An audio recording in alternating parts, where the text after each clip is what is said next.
오늘 말씀의 제목은 그리스도인입니다. 그리스도인. 모순이라는 말이 있습니다. 한자로는 창모와 방패순을 사용합니다. 이것은 서로 대립되거나 이치에 맞지 않는 것이 공존하는 상태를 말합니다. 기독교에는 이런 많은 모순이 존재합니다. 그것은 세상에서 자유를 얻기 위해 예수 그리스도의 종이 되어야 한다는 것입니다.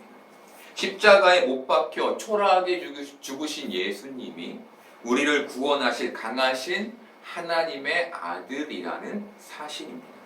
이렇듯 세상의 논리로는 이해할 수 없는 것들이 기독교 안에는 존재합니다. 바울은 빌립보 교회의 문제를 해결하기 위해 편지를 썼습니다. 바로 이 기독교의 모순을 그들에게 깨닫게 하기 위함이었습니다.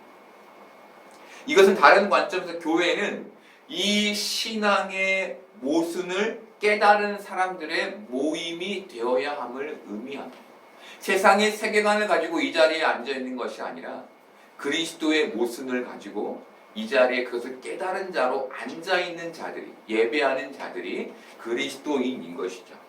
바울은 1절에서 편지의 수신자를 언급합니다. 그들은 모든 성도였고 또 감독들과 집사들이었습니다.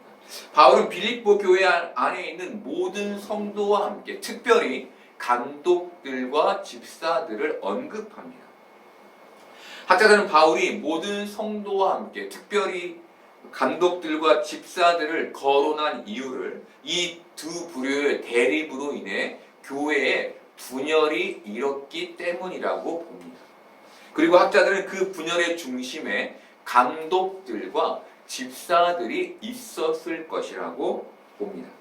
빌립보 교회의 목사격이었던 바울은 그 당시에 감옥에 투옥되어 있었습니다. 학자들은 그 바울의 투옥과 율법의 문제가 이들의 대립을 만들었을 것이라고 봅니다. 빌립보 교회의 목사격이었던 바울의 투옥은 빌립보 교회의 두 가지 양상을 만들어냈습니다. 그 첫 번째는 그가 진짜 하나님의 종이었다면 하나님이 그를 그렇게 감옥에 내버려 두지는 않았을 것이라는 의견이었습니다. 어떻게 복음을 전하도록 하나님께서 선택한 그 사람을 감옥에 갇혔는데 그를 선택한 그 능력의 하나님이라는 분이 그를 감옥에 그냥 내버려 둘 수 있겠냐는 생각이었습니다. 사실 이런 생각들은 지금도 우리 안에, 교회 안에 존재합니다. 왜냐하면 그것이 바울 때부터 지금까지 이어지고 있는 하나님을 향한 성도들의, 사람들의 기대이기 때문입니다. 하나님은 그러셔야 해. 그것이 마땅해라는 기대를 사람들이 가지고 있는 것이죠. 하지만 바울은 자신이 감옥에 갇힌 것으로 기뻐한다고 말했습니다. 그는 신앙의 모순, 신앙의 아이러니를 안 것입니다. 두 번째는 그 반대편에서 바울의 현실을 두둔하는 사람들이었습니다. 이들이 신앙으로 바울을 두둔했는지 아니면 바울과의 인연으로 그를 두둔했는지는 알 수 없습니다. 하지만 상황상 바울을 인정하지 않는 사람들을 반대하기 위해서 생겨난 부류로 보입니다. 이런 두 가지 양상은 2000년이 흐른 지금도 교회 안에서 색깔만 달리하여 여전히 존재하고 있습니다. 그런 일들이 빌립보 교회 안에 있었던 것이죠. 그리고 빌립보 교회는 또 다른 갈등이 있었는데 그것은 구원에 이르기 위해 율법을 지켜야 한다는 부류와 그리스도를 믿음으로 구원을 얻을 수 있다는 부류였습니다. 아마 빌립보 교회에서 율법을 지키는 교인들은 율법을 지키지 않는 교인들을 보며 저들이 교회를 혼란스럽게 하고 있다고 말했을 것입니다. 그들을 신앙이 없다고 여겼을 것이고 그들을 인정하지 않았을 것입니다. 바울은 교회의 이런 문제를 그냥 넘어갈 수 없었고 바로 이 문제의 중심에 감독들과 집사들이 있었기 때문에 그들을 언급하며 편지를 쓴 것입니다. 학자들은 감독들과 집사들을 감독과 집사라는 두 직책으로 보기도 하고 한 직책을 다른 이름으로 불렀다라고 보기도 합니다. 저는 이 중 후자를 지지합니다. 우리가 자주 사용하는 말 중에 이판사판이라는 말이 있습니다.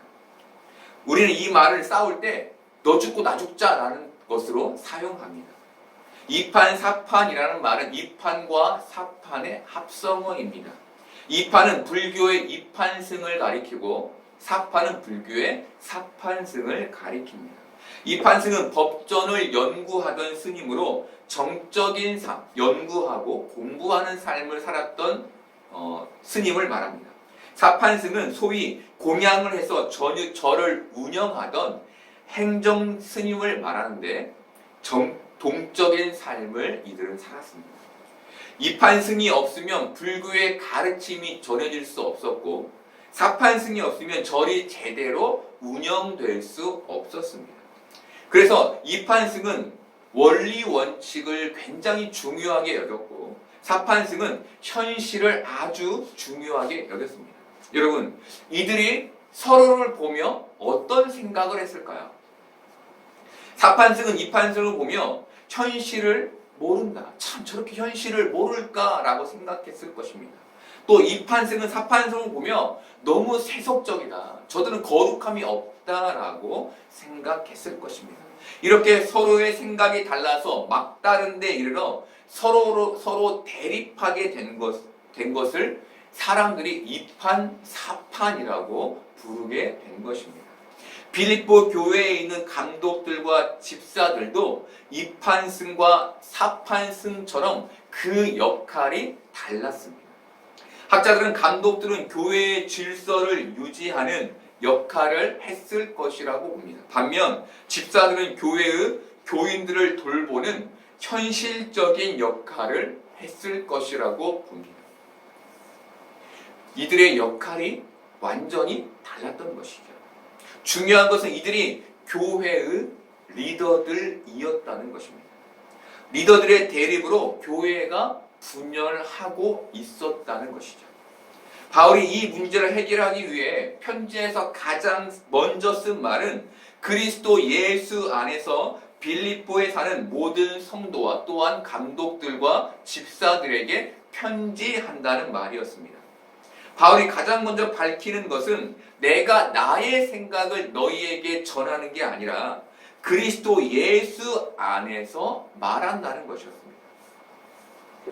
안에라는 말의 영어는 in입니다. in. 우리가 연못에 돌을 던지면 돌이 연못에 퐁당 빠지게 되죠. 이것이 바로 in의 상태인 것입니다. 다르게 말하면 나는 그리스도로 말한다는 것입니다. 바울이 그리스도 안에 완전히 속해서 말한다라고 그들에게 표현한 것입니다. 여러분, 바울은 그리스도의 생각과 이념을 빌려서 말하는 게 아닙니다. 바울은 그리스도 안에서 그리스도의 스피커가 되었던 것입니다.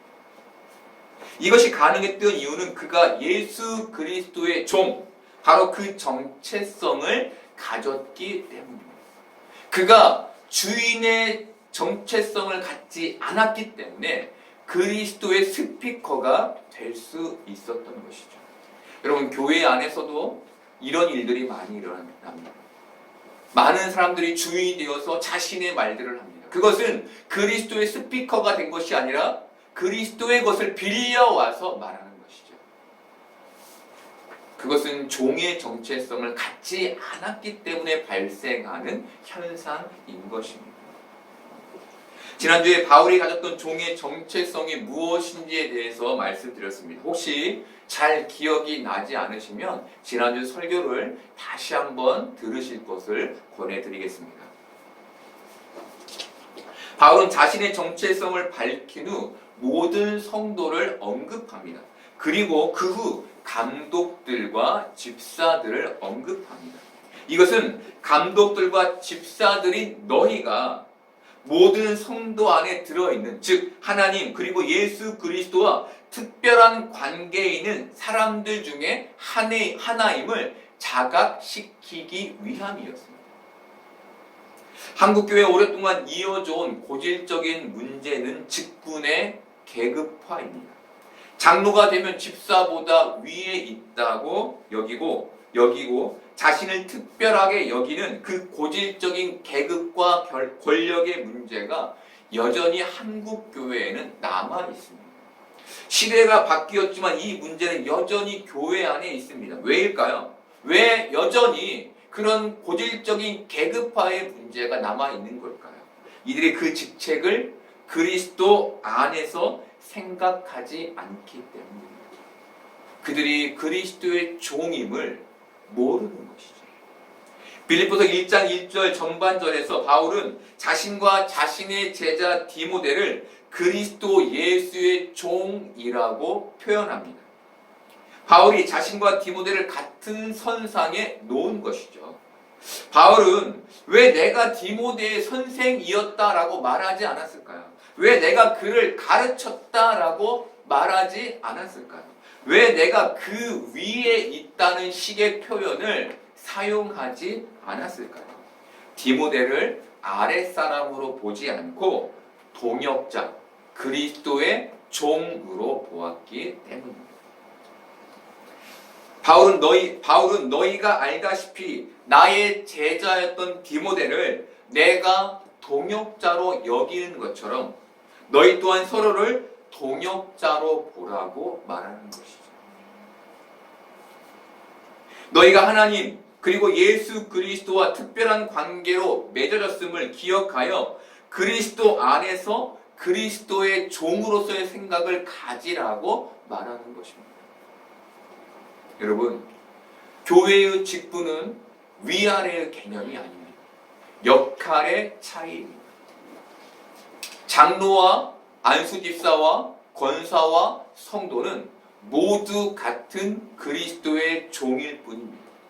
만약에 누군가가 장로여서, 누군가가 권사여서, 누군가가 집사여서 그 직책에 대한 우월감과 계급화를 가진다면 그는 그리스도를 모르는 사람일 가능성이 큽니다.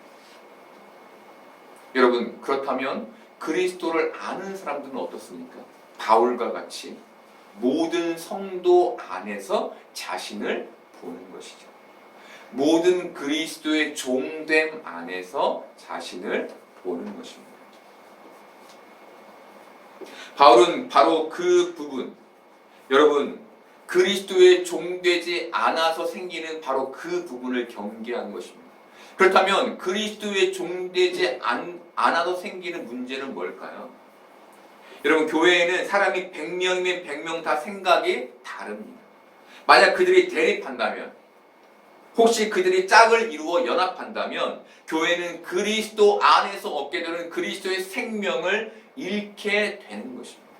바울은 바로 그 부분을 경계하며 오늘 그리스도의 종, 그리스도 안에서라는 말을 쓴 것입니다. 현실의 교회의 모습은 처참합니다. 교회가 돈에 무너지고 있습니다. 하나님보다 돈이 더 중요하게 되었다는 말입니다. 또 교회는 더 이상 교회의 문제를 교회 스스로 해결할 수 없게 되었습니다. 그 문제를 사회법으로 가져가서, 세상의 법으로 가져가서 해결함을 받아야 하는 지경에 이르게 되었습니다. 큰 교회는 정치적으로 이용을 당하게 되었고 목사와 장로는 어느 순간 대립의 구조를 갖게 되었습니다. 무엇보다 큰 문제는 교회에서 하나님보다 사람이 더 높아져 버렸다는 것입니다. 여러분, 이것은 모든 교회의 얘기는 아닙니다. 하지만 모든 교회가 이 경계에 있는 것이 현실입니다. 왜 교회가 이렇게 되었을까요? 교인들이 그리스도 안에 있음을 망각했고 종의 정체성을 잃어버렸고 조금 더 세련된 교회를 만들기 위해 세상의 세계관과 가치관을 교회에 들어와 버렸기 때문입니다. 조금 더 큰 교회를 만들기 위해 세상의 문화를 들여와 버렸기 때문입니다. 세상은 원리와 원칙을 세워서 스스로를 자정하기 시작했는데 교회는 그 스스로 자정해야 할 그 자정작용을 잃어버리고 있습니다. 여러분, 교회가 왜 이렇게 무너져 버리게 된 걸까요? 교회가 왜 이렇게 자정작용을 잃어버리게 된 걸까요? 교회의 회개가 사라져 버렸기 때문입니다. 이제는 목사를 포함한 성도들의 회개를 좀처럼 보기 어렵습니다. 교회 안에 회개가 사라지고 있는 것이죠. 왜일까요? 왜 교회 안에 회개가 사라지고 있는 걸까요? 많은 이들이 교회에 와서 자신의 필요만을 구하고 돌아가기 때문입니다. 그것이 교회에 오는 목적, 신앙의 목적이 되어버렸기 때문입니다. 그래서 교회가 지금 이렇게 변하고 있는 것입니다. 무엇보다 사람들이 교회에 와서 원하는 건 하나님이 아니라 감동이 되어버렸습니다. 사람들은 설교와 찬양과 기도와 그 밖에 다른 것들을 통해 감동받기를 원합니다. 그리고 사람들은 그 감동과 재미를 은혜라고 착각하기 시작했습니다. 여러분, 은혜란 이런 감동과 재미가 아닙니다. 1절에서 수신자를 밝힌 바울은 2절에서 그들에게 문안 인사를 합니다.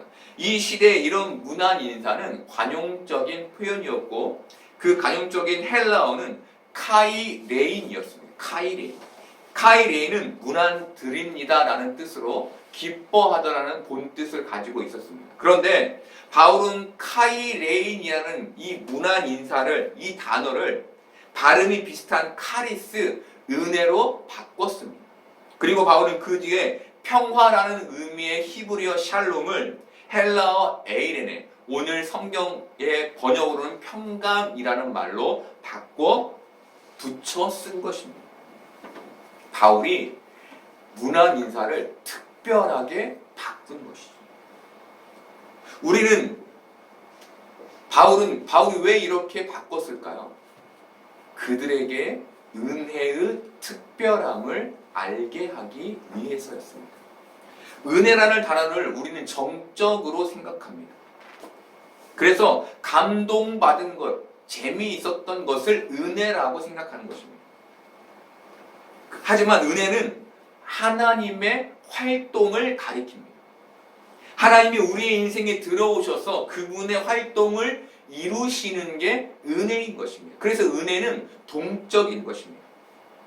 그리고 평강은 바로 이 은혜의 결과인 것입니다. 하나님이 우리에게 은혜로 활동하셔서 결국 평강에 도달하게 되는 것입니다. 이것을 지금 바울이 오늘 이 편지를 통해 설명하고 있는 것입니다. 바울이 은혜 뒤에 평강을 붙인 것은 바로 그 구약의 샬롬의 평강이 하나님의 은혜로 너희에게 이르게 될 것을 축복하는 의미였던 것입니다. 박영선 목사님은 그에 져서 믿음은 사람보다 크다 해서 하나님의 은혜를 이렇게 말했습니다. 하나님이 우리를 품어 평생 동행하는 것이 은혜이다. 은혜는 단순히 감정적인 감동이 아니라 평생 나를 구원으로 끌고 가시는 하나님의 일하심이라는 것입니다. 지금도 하나님이 우리를 은혜로 끌고 가시고 계신다는 것입니다. 설교를 통해 은혜를 못 받고 있나요? 아니, 은혜를 받고 있다는 것입니다.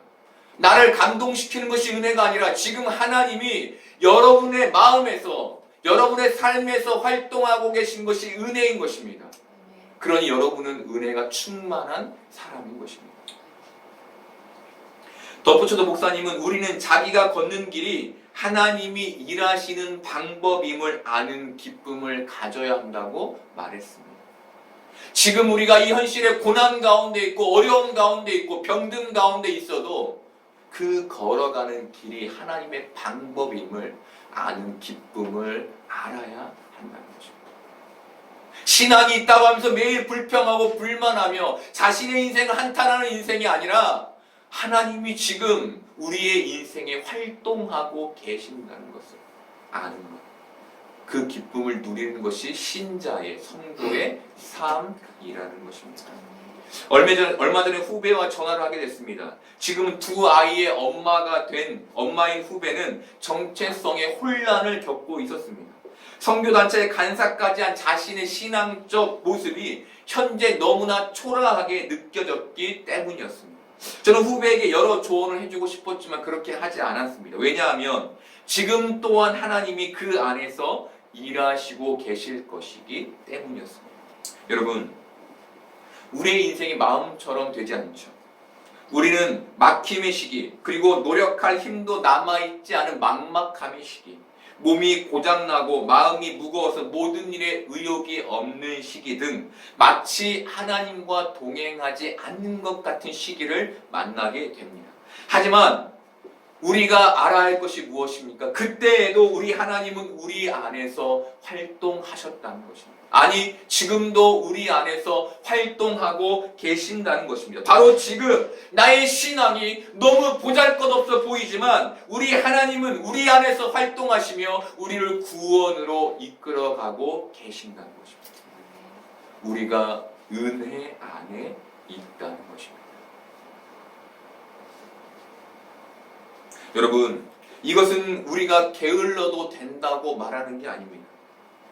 늘 신앙으로 살고 싶은데 그렇지 못해서 마음의 부담을 가지고 있는 사람들에게 하는 말입니다. 도전은 그의 책에서 이렇게 말합니다. 참으로 묘한 진리가 있다. 역설적으로 하나님께 가까이 가기를 간절히 원하는 사람은 하나님께 가장 가까운 사람입니다. 내가 하나님과 가까이 있다고 생각하지 않고 내가 하나님을 가까이 하고 있지 않은 것 같아서 그래서 가까이 있고 싶고 그 마음에 늘 부담감을 가지고 있는 그 사람이 가장 하나님과 가까이 있는 사람이라는 거죠. 하나님, 제가 주님과 동행하지 못하는 것 같아서 너무 불안해요. 너무 두려워요. 하나님, 저 주님과 함께하고 싶어요 라고 기도하는 사람이 가장 하나님과 가까이 있는 사람이라는 것입니다. 여러분, 우리는 하나님과 가까이 있습니까? 혹시 하나님이 나와 함께 하신다는 믿음 안에서 하나님을 찾지 않고 있지는 않습니까? 여러분, 우리 하나님은 오늘도 우리를 구원으로 인도하고 계십니다. 우리의 마음을 하나님께로 이끌고 계시고 우리의 삶을 그리스도인 되게 만들고 계십니다. 그래서 우리는 우리의 인생에서 기다려야 합니다. 견디고 버텨야 하는 것입니다. 그래야 우리가 진짜 그리스도인으로 빚어지게 되는 것입니다. 여러분, 이 은혜와 평강이 어디로부터 오는 것입니까? 바울은 이 모든 것이 하나님 우리 아버지와 주 예수 그리스도로부터라고 말합니다. 바울이 왜 은혜와 평강이 누구에게 오는지를 이렇게 강조하며 표현한 걸까요? 그 은혜와 평강의 주체가 누구인지를 그들에게 알리기 위해서였습니다. 다시 말하면 그 은혜와 평강의 주체가 누구인지를 우리에게 알리기 위해 그렇게 강조하여 하나님과 예수 그리스도를 말하는 것입니다. 여러분, 굉장히 근본적인 질문인데 인간은 어디에서 오는 걸까요? 온 걸까요? 도대체 우리는 어디에서 와서 지금 이렇게 인간으로 실존할 수 있는 걸까요? 또 우리는 어디로 갈까요? 여러분, 우리는 어디로 갈까요? 바로 이 질문의 답이 하나님 우리 아버지와 주 예수 그리스도께 있는 것입니다. 그래서 바로 그분으로부터 온 그 은혜와 평강만이 우리를 우리 되게 하는 것입니다. 그러니 우리는 바로 우리에게 은혜와 평강 주신 그분이 말씀하신 삶, 바로 그리스도에게서 출발하는 그리스도인의 삶을 이 땅에서 살아야 하는 것입니다. 여러분, 빌립보 교회는 현재 우리 교회들이 겪는 문제 속에 있었습니다. 이념과 사상의 차이, 신앙의 보수 세력과 진보 세력의 차이 등 그들은 갈등과 대립 속에 있었습니다. 이것은 쉽게 결론 낼 수 있는 문제가 아니었습니다. 또한 옳고 그름을 따질 수 있는 문제도 아니었습니다. 그런데 그들은 그 안에서 옳고 그름을 따지며 상대를 비난하고 있었습니다. 이런 교회에 바울은 주 예수 그리스도 안에서 또 하나님 우리 아버지와 주 예수 그리스도로부터 오늘 말씀을 전하는 것입니다. 그들이 그리스도 안으로, 그리스도로부터 출발하는 신앙의 본질로 돌아가기를 바래서였던 것이죠. 그 자리가 진짜 신앙의 자리이며 바로 성도의 자리이기에 그 자리로 돌아가기를 바라는 것입니다. 그렇다면 그리스도 안으로, 그리스도로부터 출발하는 그리스도인의 삶은 어떤 모양일까요? 토저는 이렇게 말합니다. 그리스도인의 삶은 역설의 삶이다. 감사하게도 그리스도인은 죄 사함을 받았으나 받은 상처와 슬픔을 기억합니다. 그는 그리스도의 완전한 구속 사역으로 인한 평안함 가운데 있으나 다른 사람들을 그리스도께 이끌기 위해 고난을 당한다. 하나님을 찾았으나 또 언제나 그분을 찾기 위해 노력한다. 여러분, 이 글이 이해가 되십니까? 명확한 듯 명확하지 않게 들리지 않습니까? 잡았는데 놓친 것 같이 들리지 않습니까? 여러분, 우리는 은혜를 찾았기 때문에 멈추는 사람이 아니라는 것입니다. 우리가 은혜를 찾았지만 우리는 은혜로 함께 하시는 그 하나님과 동행하는 사람들이라는 것입니다. 우리는 평강을 찾았기 때문에 멈추는 자들이 아니라는 것입니다. 우리는 평강을 주시는 분과 동행하는 자들이라는 것입니다.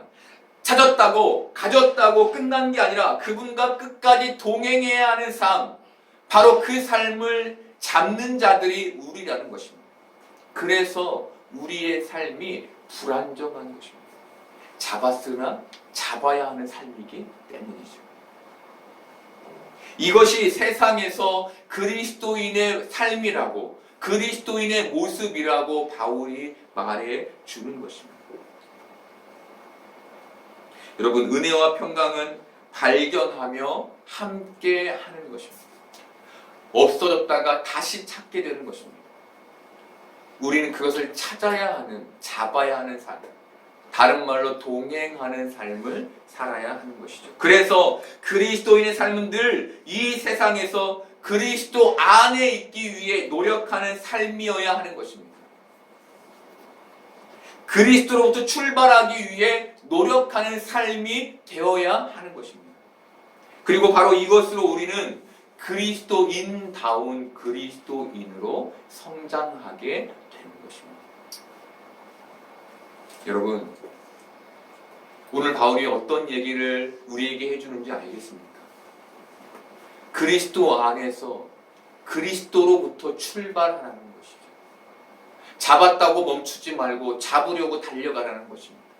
이미 잡은 것을 우리가 알지만 잡았기 때문에 멈추지 말고 잡으라는 것입니다. 평강을 잃어버렸다면 잡으라는 것입니다. 은혜를 잃었다면 잡으라는 것입니다. 그 삶을 살라는 것입니다. 여러분, 저는 교회는 정치적 이념과 가치를 뛰어넘어야 한다고 생각합니다. 그 모든 것 위에 있는 그리스도라는 가치를 향해 우리는 달려가는 사람들이어야 한다고 생각합니다. 바울은 바로 그 갈등을 뛰어넘는 것이 교회이며 성도라고 말하는 것입니다. 여러분, 우리가 교회의 가치를 회복하기를 원합니다. 우리 교회가 참 작지만 그 어떤 교회보다 큰 그리스도의 가치를 가진 교회가 되기를 바랍니다. 늘 그 안에 있기를 소망하고 모든 출발을 그리스도로부터 하는 그리스도인 되기를 바랍니다.